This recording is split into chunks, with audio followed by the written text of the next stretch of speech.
Habakkuk chapter 1 consists of the prophet's lament and God's response. Habakkuk cries out over Judah's injustice and violence. Questioning God's silence, God answers by declaring his plan to use Babylon to judge Judah, demonstrating his sovereign justice over sin. However, the prophet struggles to understand why a wicked nation like Babylon would be used to discipline a more righteous Judah. This chapter illustrates the tension between human questions and divine sovereignty, urging believers to trust in God's justice even amid uncertainty.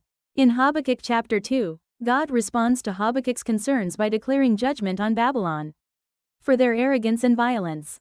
The verse "the righteous shall live by his faith" offers timeless hope to believers.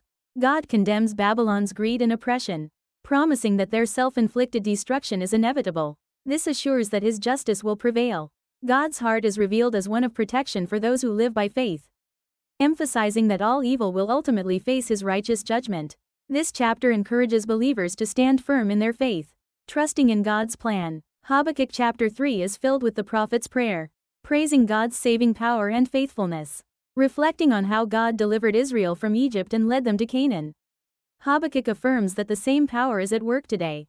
In Habakkuk chapter 3:17 and 18, he declares his joy in the Lord and his delight in the God of salvation, even amidst total lack. God's heart is revealed as one that seeks to save and restore his people, showing unending love and offering ultimate hope and peace despite circumstances.